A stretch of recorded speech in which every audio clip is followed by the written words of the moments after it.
हो जो इकट्ठे नॉमिनेशन फाइल किया है, नॉमिनेशन भरया गया जी, दो जगह भर रहे हो। सच्चे पातशाह दा ओट आसरा लैके धन धन श्री गुरु ग्रंथ साहब महाराज के चरणों च नतमस्तक होके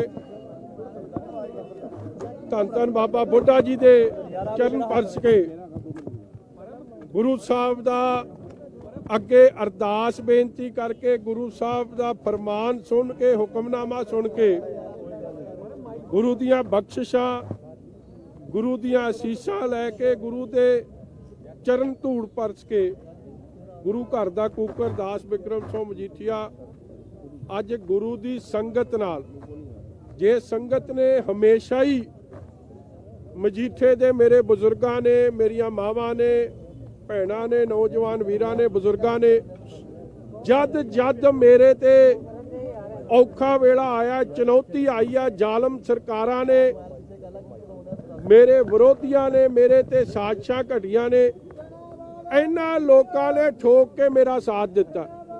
पिछली वारी भी चाहे वो 2007 की इलैक्शन सी 2009 की नवजोत सिंह सिद्धू की पार्लीमेंट सी 2012 च दास की इलैक्शन सी चाहे नवजोत सिंह सिद्धू पार्लीमेंट की इलैक्शन सी 2007 वाली जड़ी उस वेले भी क्योंकि वो बाई इलैक्शन लड़े सी नवजोत सिंह सिद्धू और मैं इलैक्शन मेन लड़िया सा 14 की जेटली साहब की इलैक्शन सी 17 की इलैक्शन सी जदों हर तरीके की साजिश हुई है जां 19 की सी जदों केजरीवाल साहब इत्थे कल्ले कल्ले पिंड फिर के गए इन्हां लोकां ने मेरे बुजुर्गां ने मेरिया भावां ने भैणां ने मावां ने नौजवानों ने उन्हां दी जमानत जब्त कराई और राहुल गांधी जी का हैलीकाप्टर माझे च कल्ला मजीठे उतरिया सी आके और उस वेले भी उन्हां दे कैंडीडेट नूं 23,000 वोट नाल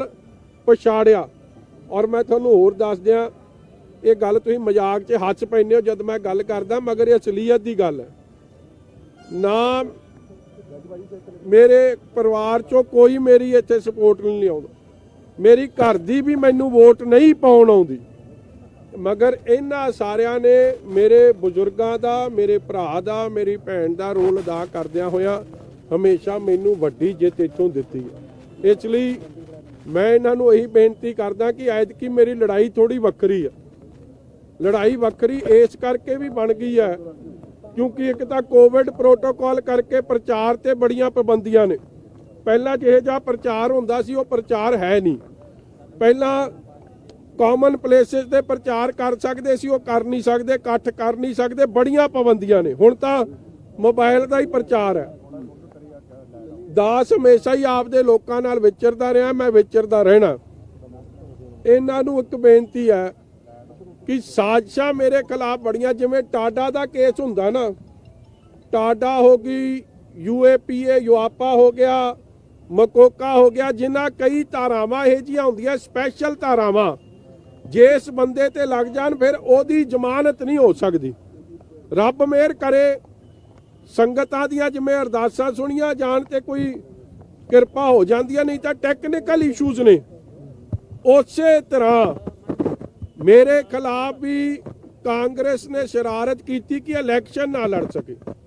वेखो हाई कोर्ट च केस चलिया अंतरिम जमानत हुई जदों केस डिस्कस होया मैरिट ते घट डिस्कस होया मैरिट नहीं डिस्कस हुई उत्थे एक 37 धारा है स्पैशल धारा जिहदे बारे सुप्रीम कोर्ट ने जनवरी च टिप्पणी दी है कि इह प्री एंटीसिपेटरी बेल नहीं दी जा सकती। उस टैक्नीकल इशू करके दास की बेल डिनाई हुई मगर कांग्रेस की साजिश वेखो जदों पी चिदंबरम साहब कांग्रेस उत्थे सरकार नूं रिप्रजेंट कर रहे सी एडवोकेट जनरल उत्थे सी साडे वकील साहब RS चीमा साहब ने हाई कोर्ट के जज साहब आगे ये गल रखी कि पटिशनर नूं दैट इज मैनू बिक्रम सिंह मजीठिया नूं हफ्ता दिता जाए या घट्टो घट 3 दिन दिते जान 24 तरीक नूं ये गल रखी है कि ये आपदे कागज दाखिल कर सकन और सुप्रीम कोर्ट वाल मूव कर सकन क्योंकि सुप्रीम कोर्ट ने इस धारा उत्ते आपकी टिप्पणी दी हुई है। ਜੱਜ ਸਾਹਿਬਾਂ ਨੇ ਕਿਹਾ ਆਈ ਵਿਲ ਕੰਸੀਡਰ ਇਟ, ਔਰ ਮੈਂ ਸਰੈਂਡਰ ਕਰਨ ਵਾਸਤੇ ਮੌਲੀ ਕੋਰਟ 'ਚ ਬੈਠਿਆ ਸਾਂ। ਸੀਸੀਟੀਵੀ ਫੁਟੇਜ ਕਟਾ ਲਿਓ, ਘੰਟਾ ਉੱਥੇ ਬੈਠਿਆ ਰਿਹਾ। ਮੇਰੇ ਵਕੀਲਾਂ ਨੇ ਸਲਾਹ ਕੀਤੀ ਕਿ ਜੇ ਜੱਜ ਸਾਹਿਬਾ ਕਹਿ ਦਿੰਦੀ ਨਾਟ ਐਕਸੈਪਟਡ ਤੇ ਫਿਰ ਸਰੈਂਡਰ ਰਸਤਾ ਸੀ। ਜਦ ਉਹਨਾਂ ਨੇ ਕਹਿਤਾ ਆਈ ਵਿਲ ਕੰਸੀਡਰ ਇਟ, ਤੁਹਾਡਾ ਆਪਣਾ ਫਰਜ਼ ਬਣਦਾ ਕਿ ਅਸੀਂ ਰਿਟਨ ਆਰਡਰ ਨੂੰ ਉਡੀਕੀਏ। ਅਸੀਂ ਰਿਟਨ ਆਰਡਰ ਉਡੀਕਣ ਲੱਗੇ, ਉਦੋਂ ਹੀ ਪਤਾ ਲੱਗਿਆ ਕਿ ਜਾ ਕੇ ਮੇਰੇ ਘਰਾਂ 'ਚ ਰੇਡ ਸ਼ੁਰੂ ਕਰਤੀ ਹੈ। ਹੁਣ ਰੇਡ ਮੈਂ ਪੁੱਛਣਾ ਚਾਹੁੰਦਾ BOI ਦੇ ਹੈੱਡ ਨੂੰ, ਚੰਦਰ ਸ਼ੇਖਰ ਸਾਹਿਬ ਨੂੰ, ਕਿ ਕਿਹਦੇ ਇਸ਼ਾਰੇ ਤੇ ਹੋ ਰਹੀ ਹੈ? ਜਿਨ੍ਹਾਂ ਨੇ ਤੁਹਾਡੀ ਬਦਲੀ ਕਰਾਈ ਹੈ, ਟ੍ਰਾਂਸਫਰ ਦੇ ਆਰਡਰ ਕਰਾਏ ਆ, ਕੌਣ ਠੋਕੋ ਤਾਲੀ ਚਾਹੁੰਦਾ ਮੈਂ ਇਲੈਕਸ਼ਨ ਨਾ ਲੜਾ? ਕੀ ਚੰਨੀ ਸਾਹਿਬ ਚਾਹੁੰਦੇ ਆ ਕਿ ਮੈਂ ਚੰਨੀ ਹਨੀ ਮਨੀ ਦੀ ਗੱਲ ਨਾ ਕਰਾਂ ਤਾਂ ਇਲੈਕਸ਼ਨ ਨਾ ਲੜਾ, ਇਹਨੂੰ ਅੰਦਰ ਦੇ ਦਿਓ? ਕੀ ਰੰਧਾਵਾ ਚਾਹੁੰਦਾ ਕਿ ਮੈਂ ਇਲੈਕਸ਼ਨ ਨਾ ਲੜਾ? ਉਹਦੇ ਇਸ਼ਾਰੇ ਤੇ ਰੇਡ ਹੋਈ ਹੈ। ਜਦ ਸਾਰੀ ਓਪਨ ਕੋਰਟ 'ਚ ਆਨਲਾਈਨ ਜੱਜ ਸਾਹਿਬਾਂ ਨੇ ਕਹਿਤਾ ਕਿ I will consider it, written order ਆਇਆ ਕੋਈ ਨਹੀਂ 25 ਤਰੀਕ ਤੱਕ। 24 ਤਰੀਕ ਨੂੰ ਮੇਰੇ ਘਰ ਰੇਡ ਕਰਨ ਦੀ ਕੀ ਲੋੜ ਪੈ ਗਈ ਸੀ? ਮੇਰੇ ਵਾਈਫ ਨੂੰ, ਮੇਰੇ ਨਿੱਕੇ ਨਿੱਕੇ ਨਿਆਣਿਆਂ ਨੂੰ, ਮੇਰੇ ਮਦਰ ਨੂੰ, ਮਾਤਾ ਜੀ ਨੂੰ ਜਿਹੜੇ 80 ਸਾਲ ਦੇ, ਉਹਨਾਂ ਨੂੰ ਜਾ ਕੇ ਤੰਗ ਪਰੇਸ਼ਾਨ ਹਿਊਮਿਲੇਟ ਕਿਉਂ ਕੀਤਾ ਗਿਆ? ਸਿਰਫ ਇਸ ਲਈ ਕਿ ਇਹ ਕਾਗਜ਼ ਨਾ ਭਰ ਸਕੇ, ਇਲੈਕਸ਼ਨ ਨਾ ਲੜ ਸਕੇ। ਕੱਲ ਅਸੀਂ ਇਲੈਕਸ਼ਨ ਕਮਿਸ਼ਨ ਨੂੰ ਵੀ ਜਾ ਕੇ ਸ਼ਿਕਾਇਤ ਦਿੱਤੀ ਹੈ ਕਿ ਜਿਹੜੇ ਅਫਸਰ ਫ੍ਰੀ ਐਂਡ ਫੇਅਰ ਇਲੈਕਸ਼ਨ ਹੋਣ ਤੋਂ ਰੋਕਣ ਦੀ ਕੋਸ਼ਿਸ਼ ਕਰ ਰਹੇ ਆ, ਹਾਈ ਕੋਰਟ ਦੀ ਆਰਡਰ ਦੇ ਕੰਟੈਂਪਟ ਕਰ ਰਹੇ ਆ, ਉਲੰਘਣਾ ਕਰ ਰਹੇ ਆ, ਇਲੈਕਸ਼ਨ ਕਮਿਸ਼ਨ ਕੀ ਉਹਨਾਂ ਦੇ ਖਿਲਾਫ ਕੋਈ ਐਕਸ਼ਨ ਲਊਗਾ ਕਿ ਮੌਨ ਵਰਤ ਤੇ ਰਹੂਗਾ? ਔਰ ਮੈਂ ਆਸ ਕਰਦਾ, ਉਮੀਦ ਕਰਦਾ ਰਾਜੂ ਸਾਹਿਬ ਕੋਲੋਂ, ਇਲੈਕਸ਼ਨ ਕਮਿਸ਼ਨ ਕੋਲੋਂ ਕਿ ਐਕਸ਼ਨ ਹੋਊਗਾ, ਕਿਉਂਕਿ ਕੰਟੈਂਪਟ ਆਫ ਕੋਰਟ ਹੋਈ ਹੈ। ਔਰ ਸਿਰਫ ਇਸ ਲਈ ਹੋਈ ਕਿਉਂਕਿ 25 ਨੂੰ ਮੈਂ ਕਾਗਜ਼ ਦਾਖਲ ਕਰਨੇ ਸੀ। ਇਹਨਾਂ ਨੂੰ ਐ ਹੋ ਗਿਆ ਕਿ ਇਹ ਤੇ ਇਹਨੂੰ ਪਹਿਲਾਂ ਹੀ ਫੜ ਲਓ, ਅੰਦਰ ਦੇ ਦਿਓ, ਤੇ ਨਾ ਇਲੈਕਸ਼ਨ ਲੜਨ ਜੋਗਾ ਰਵੇ, ਨਾ ਇਹ ਕਾਗਜ਼ ਭਰਨ ਜੋਗਾ ਰਵੇ। ਤੁਹਾਡੀ ਇੱਕ ਪਾਸੇ ਭੈਣ ਜੀ ਨੇ ਇੱਕ ਬਹੁਤ ਵੱਡਾ ਬਿਆਨ ਦਿੱਤਾ ਕਿ ਜੇਕਰ ਮੇਰੇ ਭਰਾ ਨੇ ਕੋਈ ਇਹੋ ਜਿਹੀ ਸ਼ਮੂਲੀਅਤ ਉਹਦਾ ਕੱਖ ਨਾ ਰਵੇ। ਦੂਸਰੇ ਪਾਸੇ ਅੱਜ ਨਵਜੋਤ ਸਿੰਘ ਸਿੱਧੂ ਦੀ ਭੈਣ ਸੁਮਨ ਤੂਰ ਸਾਹਮਣੇ ਆਈ ਮੀਡੀਆ ਦੇ, ਉਹਨਾਂ ਨੇ ਕਿਹਾ ਕਿ ਮੈਂ 15 ਸਾਲ ਵੱਡੀ ਹਾਂ ਉਹਦੇ ਤੋਂ, ਪਰ ਨਵਜੋਤ ਸਿੰਘ ਸਿੱਧੂ ਦਾ ਜਿਹੜਾ ਰਵੱਈਆ ਉਹ ਪਰਿਵਾਰ ਪ੍ਰਤੀ ਬਹੁਤ ਗਲਤ ਰਿਹਾ। ਉਹਨਾਂ ਨੇ ਆਪਣੇ ਫਾਦਰ ਦੀ ਮੌਤ ਤੋਂ ਬਾਅਦ ਆਪਣੀ ਮਾਤਾ ਨੂੰ ਵੀ ਘਰੋਂ ਕੱਢ ਦਿੱਤਾ ਸੀ, ਉਹਨਾਂ ਨੇ ਗੱਲ ਕਹੀ ਹੈ। ਇਦਾਂ ਦੇ ਬਿਆਨ ਸਾਹਮਣੇ ਆਏ ਜੀ ਉਹਨਾਂ ਦੇ। ਦੇਖੋ ਮੈਂ ਹਾਲੇ ਨਾ ਮੈਂ ਈਸਟ 'ਚ ਜਾ ਕੇ ਕਰੂੰ ਇਹ ਟਿੱਪਣੀ ਨਾ, ਮੈਂ ਉਹ ਇੱਕ ਮਿੰਟ ਖੜ ਜਾ ਯਾਰ ਗਗਨ ਜੀ, ਤੈਨੂੰ ਵੀ ਸੁਮਿਤ ਵਾਲੀਆਂ ਆਦਤਾਂ ਪੈ ਗਈਆਂ। ਇਹ ਦੇਖੋ ਉਹ ਬੰਦਾ ਕਿਹੇ ਜਾ ਨਹੀਂ, ਇਹ ਗੱਲ ਦਾ ਜਵਾਬ ਮੈਂ ਉੱਥੇ ਦੂੰ ਕਿਉਂਕਿ ਉਹ ਬੰਦੇ ਨੇ ਹਰੇਕ ਨਾਲ ਹੀ ਧੋਖਾ ਕੀਤਾ। ਜਿਹੜਾ ਪਰਿਵਾਰ ਦਾ ਨਾ ਬਣ ਸਕਿਆ ਉਹ ਕਿਸੇ ਦਾ ਨਹੀਂ ਬਣ ਸਕਦਾ। ਔਰ ਇਹੀ ਕੰਮ ਇਹ ਹਲਕੇ ਦੇ ਲੋਕਾਂ ਨੇ ਵੀ, ਉਹ ਇੱਕ ਦਿਨ ਦੀ ਪ੍ਰਚਾਰ ਲਈ ਆਉਂਦਾ ਸੀ ਇੱਥੇ, 1 ਰੁਪਈਆ ਨਹੀਂ ਇੱਥੇ ਉਹਦਾ ਖਰਚ ਹੋਣ ਦਿੱਤਾ। 2 ਰੈਲੀਆਂ ਨੂੰ ਸੰਬੋਧਨ ਕਰਦਾ ਸੀ, ਇੱਥੋਂ 20-22 ਹਜ਼ਾਰ ਤੋਂ ਜਿੱਤ ਕੇ ਜਾਂਦਾ ਸੀ, ਤੇ ਮੁੜ ਕੇ ਪੁੱਛਿਆ ਕਦੇ ਹਾਲ ਇਹਨਾਂ ਲੋਕਾਂ ਦਾ? ਔਰ ਹਾਲ ਤਾਂ ਕੀ ਪੁੱਛਣਾ ਸੀ, ਜੇ ਕੋਈ ਕੰਮ ਕਰਾਉਣ ਘਰੇ ਚਲੇ ਜਾਂਦਾ ਉਹਨੂੰ ਚਾਹ ਤੱਕ ਨੇ ਗੇਟ ਨਹੀਂ ਵੜਨ ਦਿੰਦੇ ਅੰਦਰ, ਚਾਹ ਤਾਂ ਦੂਰ ਦੀ ਗੱਲ ਹੈ। ਔਰ ਸਾਡੇ ਐਕਸ MLA ਸਾਹਿਬ ਨੇ ਇਹ ਦੱਸ ਦੇਣਗੇ ਕੀ ਕਹਿੰਦਾ ਸੀ ਜੀ। ਉਹ ਕਹਿੰਦਾ ਸੀ ਵੀ ਏਡੀ ਵੱਡੀ ਲੀਡ ਜੋ ਮੈਨੂੰ ਬਿਕਰਮਾਂ ਤੋਂ ਆਏ, ਮੇਰੇ ਆਪਣੇ ਚੰਮ ਦੀਆਂ ਜੁੱਤੀਆਂ ਮੇਰੇ ਤੇਰਾ ਸਾਰੀ ਉਮਰ ਨਹੀਂ ਦੇਂਦੇ। ਮੈਂ ਇੱਕ ਜਿਹੜੀ ਅਗਲੀ ਗੱਲ ਕਰਦਾ ਜੀ, ਜੇ ਆਨਰੇਬਲ ਸੁਪਰੀਮ ਕੋਰਟ 'ਚ ਵੀ ਕੀ ਹੋਇਆ, ਵੇਖੋ ਅਸੀਂ ਕਿਉਂਕਿ ਸਮਾਂ ਘੱਟ ਸੀ ਸਾਡੇ, ਇਹ ਬੜੀ ਗੱਲ ਸੁਣਨ ਵਾਲੀ ਹੈ। ਸਾਜ਼ਿਸ਼ ਵੇਖੋ ਕਿਸ ਤਰ੍ਹਾਂ ਦੀ ਚੱਲ ਰਹੀ ਹੈ ਕਿ ਇਲੈਕਸ਼ਨ ਨਾ ਲੜ ਸਕੇ। ਸੁਪਰੀਮ ਕੋਰਟ 'ਚ ਅਸੀਂ ਆਪ, ਸਾਡੇ ਜਿਹੜੇ ਸੀਨੀਅਰ ਐਡਵੋਕੇਟ ਸਾਹਿਬ ਨੇ ਮੁਕਲ ਰੋਹਤਗੀ ਜੀ, ਉਹ ਆਪ ਚੀਫ ਜਸਟਿਸ ਆਫ ਇੰਡੀਆ ਅੱਗੇ ਪੇਸ਼ ਹੋਏ ਕਿ ਸਾਡੀ ਇਹ ਅਰਜੈਂਸੀ ਹੈ, ਸਾਡੀ ਗੱਲ ਸੁਣੀ ਜਾਵੇ। ਹਲੇ ਤਾਂ ਸਾਨੂੰ ਨਹੀਂ ਪਤਾ ਸੀ ਸਾਡੀ ਗੱਲ ਸੁਣੀ ਜਾਣੀ ਹੈ ਨਹੀਂ ਸੁਣੀ ਜਾਣੀ। ਉਸ ਦਿਨ ਜੇ ਸੁਣੀ ਜਾਂਦੀ ਤੇ ਨੋਟਿਸ ਹੋਣਾ ਸੀ, ਮਗਰ ਚਿਦੰਬਰਮ ਸਾਹਿਬ ਐਡਵੋਕੇਟ ਜਨਰਲ ਪਹਿਲਾਂ ਹੀ ਆ ਕੇ ਉੱਥੇ ਬੈਠੇ, ਔਰ ਉੱਥੇ ਉਹਨਾਂ ਨੂੰ ਇਹ ਕੋਸ਼ਿਸ਼ ਕੀਤੀ ਜਾ ਰਹੀ ਸੀ, ਔਰ ਚੀਫ ਜਸਟਿਸ ਆਫ ਇੰਡੀਆ ਵੀ ਸਾਹਿਬ ਹੈਰਾਨ ਹੋਏ ਕਿ ਹਲੇ ਤਾਂ ਮੈਂ ਕੇਸ ਦੀ ਨੋਟਿਸ ਵੀ ਨਹੀਂ ਕੀਤਾ ਤੇ ਤੁਸੀਂ ਐਡੇ ਕਾਲੇ ਤਰਲੋ ਮੱਛੀ ਕਿਉਂ ਹੋਏ ਹੋ? ਕਹਿਣ ਦਾ ਭਾਵ ਕਿ ਹਰ ਜਗ੍ਹਾ ਇਹ ਕੋਸ਼ਿਸ਼ ਸਰਕਾਰ ਵੱਲੋਂ ਹੋ ਰਹੀ ਹੈ ਕਿ ਇਲੈਕਸ਼ਨ ਨਾ ਲੜ ਸਕੇ। ਕੀ ਇਹ ਠੀਕ ਹੈ? ਕੀ ਇਹ ਲੋਕਤੰਤਰ ਦੇ ਹੱਕ 'ਚ ਹੈ? ਕੀ ਇਹ ਡਿਕਟੇਟਰਸ਼ਿਪ ਨਹੀਂ? ਮੈਨੂੰ ਲੱਗਦਾ ਜਿਹੜਾ ਇਮਰਾਨ ਖਾਨ ਨੂੰ ਪਾ ਜੱਪੀਆਂ ਕਿਤੇ ਪਾਕਿਸਤਾਨ ਦਾ ਅਸਰ ਹੋਇਆ ਕਿ ਵਿਰੋਧੀਆਂ ਨੂੰ ਇਲੈਕਸ਼ਨ ਨਹੀਂ ਲੜਨ ਦੇਣੀ, ਜਿਹੜੇ ਸਵਾਲ ਪੁੱਛਣਗੇ। ਮਗਰ ਗੁਰੂ ਸਾਹਿਬ ਦੀ ਅਪਾਰ ਬਖਸ਼ਿਸ਼ ਕਿਰਪਾ ਹੋਈ ਹੈ, ਔਰ ਮੈਂ ਅੱਜ ਵੀ, ਚਾਹੇ ਮੇਰੀ 31 ਤਰੀਕ ਨੂੰ ਵੱਡਾ ਫੈਸਲਾ ਜੋ ਆਵੇ ਸਿਰ ਮੱਥੇ ਪ੍ਰਵਾਨ ਹੈ। ਵੱਡਾ ਫੈਸਲਾ ਲੋਕਾਂ ਦੀ ਕਚਹਿਰੀ ਤੇ ਰੱਬ ਦੀ ਕਚਹਿਰੀ 'ਚ ਹੋਣਾ। ਹੁਣ ਮੈਂ ਆਪ ਦੇ ਕਾਗਜ਼ ਦਾਖਲ ਕਰਕੇ ਅੱਜ ਸਮੁੱਚੀ ਮਜੀਠੇ ਦੀ ਸੰਗਤ ਨੂੰ ਔਰ ਇਸ ਤੋਂ ਬਾਅਦ ਅੰਮ੍ਰਿਤਸਰ ਈਸਟ ਜਾ ਕੇ ਮੈਂ ਉੱਥੇ ਬੇਨਤੀ ਕਰਨੀ ਆ ਕਿ ਤੁਸੀਂ ਫੈਸਲਾ ਕਰਨਾ ਹੈ ਕਿ ਜਿਨ੍ਹਾਂ ਲੋਕਾਂ ਨੇ ਧੋਖਾ ਤੇ ਫਰਾਡ ਦੇ ਸਿਵਾਏ ਕੁਝ ਨਹੀਂ ਕੀਤਾ, ਕਾਹਦਾ ਪੰਜਾਬ ਮਾਡਲ ਆ ਤੁਹਾਡਾ? ਨਵਜੋਤ ਸਿੰਘ, ਅਸੀਂ ਤਾਂ ਇੱਕ ਸਰਕਾਰ ਹੰਡਾਈ ਆ, ਇਹ ਤਾਂ 4 ਦੀਆਂ ਸਰਕਾਰਾਂ ਹੰਡਾਉਣ ਡਿਆ। ਜਿਹੜਾ MP ਵੀ ਰਹਿ ਗਿਆ, ਚੀਫ ਪਾਰਲੀਮੈਂਟਰੀ ਸੈਕਟਰੀ ਵੀ ਰਹਿ ਗਿਆ, ਮਿਨਿਸਟਰ ਵੀ ਰਹਿ ਗਿਆ। 18 ਸਾਲ ਪਿਛਲੇ ਇਹ ਸਰਕਾਰਾਂ 'ਚ ਰਹੇ ਆ।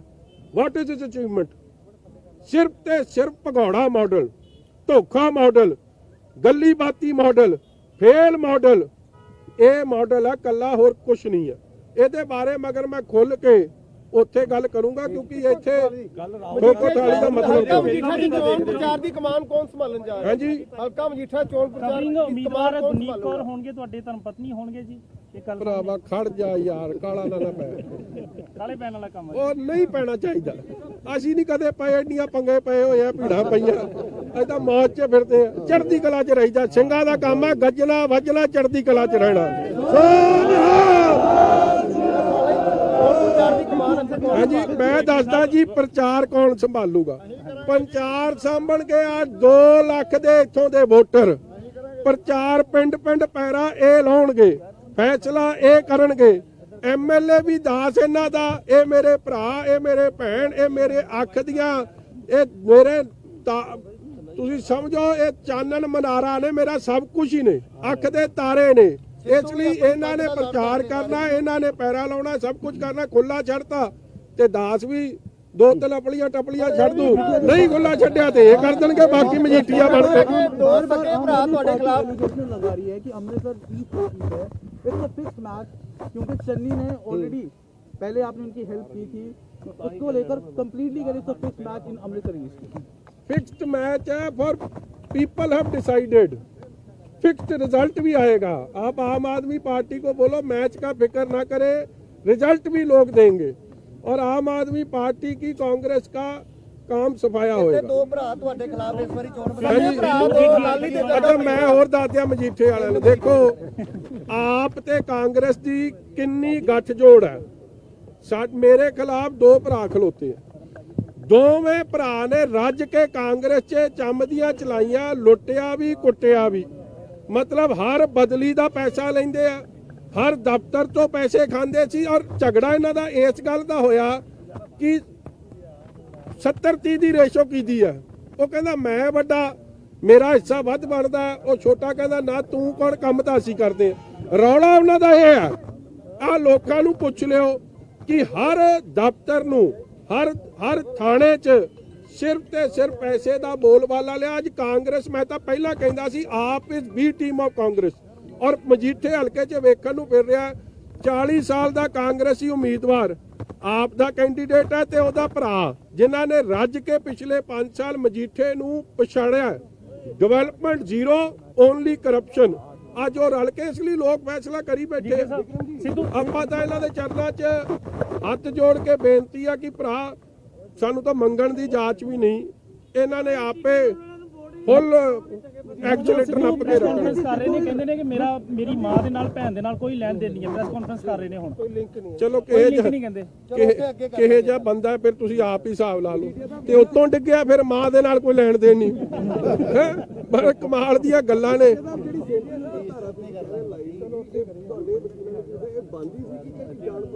ਉਹ ਭਰਾਵਾ ਮੈਂ ਤੁਹਾਨੂੰ ਗੱਲ ਦੱਸਾਂ, ਜਿਹੜੀਆਂ ਧਾਰਾਵਾਂ ਮੇਰੇ ਤੇ ਲਾਤੀਆਂ ਨਾ, ਉਹ ਬਣਦੀਆਂ ਹੀ ਨਹੀਂ। ਔਰ ਦੂਜੀ ਗੱਲ, ਜੇ ਧਾਰਾ ਕਿਸੇ ਤੇ ਬਣਦੀ ਹੈ ਤੇ ਟੇਪ ਆਈ ਹੈ ਸਿਧਾਰਥ ਚਟੋਪਾਧਿਆਏ ਦੀ ਕਿ ਉਹ ਪੀਓ ਨਾਲ ਬੈਠਿਆ, ਪੀਓ ਨਾਲ ਇਲੀਗਲ ਤਰੀਕੇ ਨਾਲ ਲੋਕਾਂ ਨੂੰ ਫੜਨ ਦੀ ਗੱਲ ਕਰ ਰਿਹਾ, ਫੇਕ ਰਿਕਵਰੀ ਦੀ ਗੱਲ ਕਰ ਰਿਹਾ, ਇਲੀਗਲ ਡਿਟੈਂਸ਼ਨ ਦੀ ਗੱਲ ਕਰ ਰਿਹਾ। ਇੱਕ ਘਰ ਨੂੰ ਕਿਰਾਏ ਤੇ ਲੈ ਕੇ ਕਹਿ ਰਿਹਾ ਕਿਰਾਇਆ ਮੈਂ ਦੂੰਗਾ। ਬਣਦੀਆਂ ਤੇ ਧਾਰਾਵਾਂ ਉੱਤੇ ਨੇ ਕਿ ਜਿਹੜਾ ਹਾਈ ਕੋਰਟ ਦਾ ਪੀਏ ਹੋਵੇ ਉਹ ਤੇਰੇ ਕੋਲ ਕੀ ਕਰਦਾ ਸੀ, ਔਰ ਤੂੰ ਉਹਨੂੰ ਬੇਟਾ ਬੇਟਾ ਕਰਕੇ ਉਹਦੇ ਆਖੇ ਪੁਲਿਸ ਵਾਲਿਆਂ ਦੀ ਬਦਲੀ ਕਰੀ ਜਾ ਰਹੇ। ਜੋਤਕੌਰ ਸਿੱਧੂ ਦਾ ਕਹਿਣਾ ਹੈ ਕਿ ਜ਼ਮਾਨਤ ਰੱਦ ਵੀ ਹੋਣੀ ਤੇ ਜ਼ਬਤ ਵੀ ਹੋਣੀ ਹੈ। ਬੀਬੀ ਸਿੱਧੂ ਨੂੰ ਕਹੇ ਤੂੰ ਪਹਿਲੀ ਮੇਰੀ ਸਤਿਕਾਰਯੋਗ ਮੇਰੀ ਭੈਣ, ਮੈਨੂੰ ਇਹਨਾਂ ਨੇ ਮੈਨੂੰ ਕਿਹਾ ਸੀ ਤੂੰ ਮੇਰਾ ਛੋਟਾ ਵੀਰ ਆ। ਹੁਣ ਛੋਟੇ ਵੀਰ ਦਾ ਹੀ ਧਿਆਨ ਕਰੀ, ਜਿਹੜਾ ਕਿਸੇ ਦਾ ਨਹੀਂ ਹੋਇਆ ਉਹਨੇ ਤੇਰਾ ਵੀ ਨਹੀਂ ਹੋਣਾ।